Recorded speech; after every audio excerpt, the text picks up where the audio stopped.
अक्सर होता है कि किसी भी कॉम्पिटिटिव एग्जाम में स्टूडेंट OMR शीट को गलत फिल कर देते हैं, चाहे एक क्वेश्चन हो या कोई एक सेक्शन हो सब्जेक्ट का, या हो सकता है पूरी OMR शीट गलत फिल कर देते हैं। प्लस ऐसा भी होता है कि स्टूडेंट को ऐसा लगता है कि उसने OMR शीट सही फिल करी है, लेकिन उसका रिजल्ट डिक्लेयर नहीं हुआ because of rejection of OMR sheet.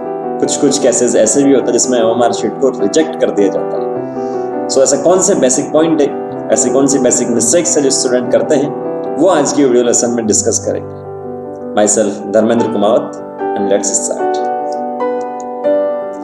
So first point is roll number, exam date, exam centre name और एग्जाम सेंटर नेम। ये जितने भी कॉलम होते हैं उससे अपने को फिल करना है, OMR शीट फिल कर देना है। अपने रोल नंबर दोनों टाइप से अपने को लिखना है, वर्ड्स में, लेटर में, ठीक है, वर्ड्स में या ब्लॉक लेटर वगैरह जो भी है उसके अंदर अपने को लिखना है number, exam date, exam centre, centre code, students name and signature. ये सब अपने को फॉर्मेलिटीज है, वो OMR शीट मिलते ही कंप्लीट कर लेंगे, क्योंकि OMR शीट के दो साइड होती है। फर्स्ट साइड में अपने जो है सारा सब कुछ लिखना है, एंड सेकंड में जो भी अपना जितने नंबर ऑफ क्वेश्चन है उसके बबल वहां पर है जिसे फिल अपने को करना है। सो ये जो बेसिक फॉर्मेलिटीज है इसे अपने को पूरी कंप्लीट कर लेनी है जैसे ही OMR शीट मिले उसी time. Now second, fill bubble from left to right. जो भी OMR शीट फिल कर रहे हैं अपन, ठीक है, तो उसमें जैसे एग्जाम सेंटर 4 डिजिट में होता है मोस्टली, और रोल नंबर 8 डिजिट में होता है मोस्टली। तो जो बबल होते हैं, जैसे इस टाइप से अगर मैं बात करूं सिंपल सी, तो जो बबल होते हैं, सपोज कर लो कि टोटल अपने पास जो बबल है वो 5 बबल है इस टाइप से, या 4 बबल है, और आपका जो सेंटर कोड है वो 0 1 2 3 है। तो जब भी आप बबल को फिल करेंगे तो आउटर टू इनर साइड आपको लेके जाना है। ऐसा नहीं, बहुत सारे स्टूडेंट होता है जो अंदर से भरते भरते इस बबल को फिल करते करते बाहर की ओर जाएंगे, तो हो सकता है बाहर की ओर थोड़ा एक्स्ट्रा चला जाए, एज हो जाए बाहर, तो यहाँ से ये गलत हो जाएगा और हो सकता है OMR शीट रिजेक्ट कर दी जाए। अपने को बाहर वाला जो पॉइंट दे रखा है, मार्किंग दे रखी है, उससे अंदर की ओर अपने को चलना है कुछ इस टाइप से, तो OMR शीट अपन करेक्टली करेंगे। प्लस लेफ्ट टू राइट की ओर फिल करते हुए चलना है, इससे गलती होने के चांसेस क्या होंगे, बहुत कम यहाँ से होंगे। क्लियर है? सो ये सेकंड पॉइंट आपको ध्यान में रखना है। नाउ नेक्स्ट पॉइंट इज, अलग अलग टाइप से OMR शीट फिल करते हैं स्टूडेंट। कुछ स्टूडेंट ऐसे होते हैं जो सिंगल क्वेश्चन को उन्होंने सॉल्व किया, अटेम्प्ट किया, उसके बाद में अगर उसको आंसर आता है तो उस आंसर से OMR शीट फिल वो कर देगा। कुछ ऐसे स्टूडेंट भी हैं जो एक सेक्शन वाइज OMR शीट को फिल करते हैं। जैसे फिजिक्स, उन्होंने 45 क्वेश्चंस अटेम्प्ट कर लिए, सो 45 के बाद में वो 45 की OMR शीट फिल करेंगे जितने भी उन्होंने अटेम्प्ट किए। देन केमिस्ट्री, देन बायो, या जो भी सब्जेक्ट है। सो पेरियोडिकली आप फिल करते हैं तो भी कोई दिक्कत नहीं है। इनके क्या बेनिफिट्स है और इससे क्या क्या गलतियां हो सकती है वो मैं अभी आपको थोड़ा डिटेल से बताऊंगा। And third type is filling it in the end of paper, मतलब कंप्लीट पेपर आपने सोल्व कर लिया है, उसके बाद में आप OMR शीट फिल कर रहे हैं। तो ऐसा भी बहुत सारे स्टूडेंट करते हैं। तो इनके कौन कौन से पॉजिटिव पॉइंट्स और कौन से नेगेटिव है वो अपन डिस्कस करते हैं। सो जो फर्स्ट पॉइंट है, regularly filling it with each question. मतलब फर्स्ट टाइप के जो स्टूडेंट है एक एक सिंगल क्वेश्चन वो करेंगे और उसके बाद में OMR शीट को फिल करेंगे। तो इसमें आपकी एक्यूरेसी सही रहेगी, एक्यूरेसी हाई एक्यूरेसी रहेगी, गुड एक्यूरेसी रहेगी, लेकिन इसमें टाइम जो है वो भी ज्यादा कंज्यूम होगा। फर्स्ट आप अटेम्प्ट करेंगे, क्वेश्चन को सोल्व करेंगे, उसके बाद में OMR शीट लेंगे, उसे फिल करेंगे, फिर देन सेकंड क्वेश्चन पढ़ेंगे, तो इसमें टाइम कंज्यूम ज्यादा होगा। हो सकता है लास्ट में कुछ क्वेश्चन ऐसे छूट जाए, तभी तो स्टूडेंट बोलता है कि मुझे क्वेश्चन तो आते थे, 15 क्वेश्चन और कर सकता था, 15 क्वेश्चन और अटेम्प्ट में कर सकता था, लेकिन मेरे पास टाइम नहीं था। सो अगर इस टाइप से आप OMR शीट फिल कर रहे हैं तो आप लोग थोड़ा सोचिए कि ये सही है या नहीं है आपके लिए। क्लियर है? सो इसमें एक्यूरेसी रहेगी लेकिन टाइम थोड़ा सा ज्यादा लगता है। Now second type is filling it periodically with subject. जैसे मैंने पहले बताया कि 90 क्वेश्चन है बायो में, फिजिक्स में 45, केमिस्ट्री में 45 है, तो 45 का सेक्शन आपने कंप्लीट किया है एक बार में। सो उसके बाद आप फिल करेंगे तो इसमें एक्यूरेसी आपकी सही रहेगी, इसमें आपका फ्लो बना रहेगा, जिससे स्पीड अच्छी है आपकी। ठीक है, स्पीड अच्छी रहेगी तो टाइम भी अपने पास मिल जाएगा आपको नेक्स्ट जो सब्जेक्ट है उसके लिए। सो एक्यूरेसी सही रहेगी, स्पीड भी सही रहेगी इसके अंदर, और मेरे हिसाब से ये बेस्ट है। क्लियर है? और एक और आइडिया अपने को हो जाएगा कि इस सेक्शन में इतने क्वेश्चन मैंने छोड़ दिए हैं, इतने क्वेश्चन को मुझे वापस से देखना है।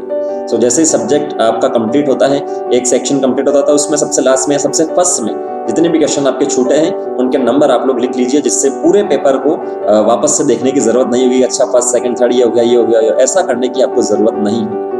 आप जो भी क्वेश्चन छोड़े हैं 45 में से 5 आपने छोड़े हैं, वापस आपको देखना है उन्हें, तो आप उनके नंबर लिख लीजिए 20, 25, 45 या 44, जो भी क्वेश्चन के नंबर है वो आप सबसे ऊपर पेपर पर नोट कर लीजिए, जिससे इजी काम अपना हो जाएगा। सो पेरियोडिकली भी अपन फिल कर सकते हैं। And last type is filling it in the end of paper.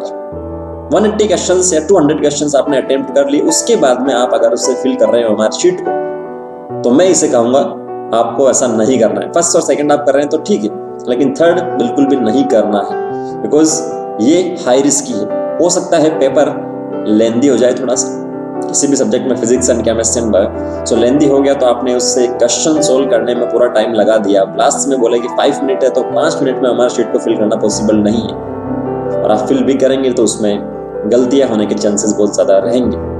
Clear है? सो मेरे अकॉर्डिंग सेकंड जो मेथड है, सेक्शन वाइज सब्जेक्ट वाइज आप पेपर को सोल्व कीजिए, उसके बाद में हमारी शीट फिल कीजिए, तो अच्छा रहेगा। एक्यूरेसी भी सही रहेगी, स्पीड भी सही रहेगी, कॉन्फिडेंस भी आपके अंदर आएगा। क्लियर है? Now next point is use pen before filling OMR. आज के टाइम में जब ओएमआर शीट या जो भी कॉम्पिटिटिव एग्जाम होता है तो उसमें एग्जाम सेंटर पे ही पेन दे दिया जाता है साथ में, ठीक है। सो जो पेन दिया जाता है बिल्कुल न्यू होता है, तो जब भी आप ओएमआर शीट को फिल करेंगे उससे पहले उस पेन को थोड़ा सा, आपको जो एग्जाम पेपर दिया गया है या जो पेपर पर भी आपको कुछ फॉर्मेलिटीज करनी होती है, अपना नाम, स्कूल सेंटर, स्कूल नेम वगैरह, वो आपको सब कुछ करना होगा, तो उस पेन को आप यूज कर लीजिए। कुछ वहां पर वर्ड्स लिखिए, कुछ स्टेटमेंट, रफ वर्क जैसे होता है उससे आप लोग एक बार चला लीजिए पेन को। इससे क्या होगा, ओएमआर शीट फटाफट से फिल हो जाएगी। क्योंकि अपन मोस्टली अपने एक्सपीरियंस भी ऐसा करते हैं कि नया पेन होता है तो वो थोड़ा लाइट होता है, लेकिन जैसे ही थोड़ा उसे अपन यूज में लाते हैं तो वो डार्क चलने लग जाता है, डार्क हो जाता है। क्लियर है? सो ऐसा अपन करेंगे तो बबल भी होंगे, वो फटाफट से स्पीडली अपन फिल कर सकते हैं। Do not use whitener. Whitener वैसे एग्जाम सेंटर पर अवेलेबल नहीं है और आपको लेके भी नहीं जाना, लेकिन जब भी आप किसी भी कॉम्पिटिटिव एग्जाम की प्रिपरेशन कर रहे हैं तो आप एक जो मैं बात बता रहा हूँ उसे कीजिए। कोचिंग सेंटर से, गूगल से, कहीं से भी आप ओएमआर शीट की जो प्रिंट है वो निकाल लीजिए। कुछ 15-20 कॉपीज आप लोग अपने पास रखिए।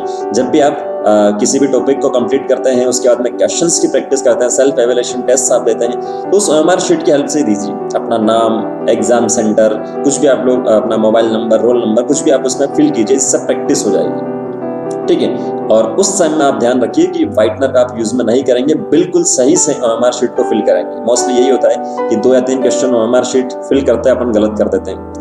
आंसर भी सही है, उसका ऑप्शन भी सही है, लेकिन ओएमआर शीट में अपन ने बी की जगह सी कर दिया, या बी जो बबल था उससे थोड़ा सा अपन बाहर लेके चले गए, तो वो नेगेटिव हो सकता है सिलेक्शन से भी अपन रह जाए। तो ऐसा अपने को नहीं करना है। आप ऐसी अपनी हैबिट बनाइए कि व्हाइटनर का यूज ना करें आप, ठीक है। बिल्कुल सीधा एक्यूरेटली उसे फिल करें। नेक्स्ट इंपॉर्टेंट पॉइंट है, बहुत बेसिक बात है लेकिन बहुत ज्यादा इंपॉर्टेंट है। Do not place pain on OMR sheet. कभी भी एग्जाम हॉल में ओएमआर शीट पर ओएमआर शीट पर आप पेन ना रखें, क्योंकि हो सकता है पेन रखते टाइम किसी भी बबल के चारों तरफ या जो रोल नंबर के बबल है उस पर आपका छोटा सा डॉट भी लग जाए। हो सकता है जो ओएमआर शीट है उसके कॉर्नर पर कुछ लाइन जैसा बन जाए, तो उस केस में ओएमआर शीट जब चेक हो रही है उसे रिजेक्ट भी किया जा सकता है, बिकॉज कंप्यूटर से या स्कैनर से ही चेक होता है ओएमआर शीट। इतने लाखों में स्टूडेंट होते हैं तो एक एक को चेक करना पॉसिबल नहीं है हाथ से। सो कंप्यूटर या सॉफ्टवेयर जो भी होता है उनके पास उसी से चेक की जाती है। सो कभी भी ऐसी गलती ना करें कि ओएमआर शीट पे आप पेन अपना रख रहे हैं, ठीक है। पेन आप यूज में ले रहे हैं, किसी क्वेश्चन में आप सोच रहे हैं, तो उस पेन को साइड में रख दीजिए, पेपर के अंदर ही रखिए। ओएमआर शीट का कोई भी रोल नहीं रहेगा। क्लियर है? And last point is use all your time. OMR sheet भरते टाइम आप पहले से ही आप पेपर अटेम्प्ट कर रहे हैं, पेपर में एग्जाम हॉल में बैठे हैं, उसी टाइम आप लोग सोच लीजिएगा कि मुझे ओएमआर शीट 1 by 1 क्वेश्चन से फिल करना है, सेक्शन वाइज करना है या पूरे एक साथ करना है। तो उसी के अकॉर्डिंग आपको टाइम सेट करना। अगर पूरे पेपर को कंप्लीट आपने कर लिया उसके बाद में ओएमआर शीट आप भरते हैं तो कम से कम 20 मिनट्स का टाइम आपके पास होना चाहिए। अगर 200 क्वेश्चन में से आपने 170 किए हैं और 20 मिनट ही बचे हैं, तो अब आप पहले ओएमआर शीट फिल कीजिए, उसके बाद टाइम बचता है तो ही आप नेक्स्ट फर्दर जो क्वेश्चन उसमें मूव कीजिएगा, नहीं तो नहीं कीजिए। क्लियर है? सो जितना भी टाइम है उसे यूज कीजिए एंड आई होप या जो भी बेसिक पॉइंट मैंने आपको बताए हैं ऐसा आप अप्लाई करेंगे और आपका रिजल्ट, आपका मार्क्स, आपके जो रैंक है वो यहाँ से इम्प्रूव होंगे। So thank you, all the very best.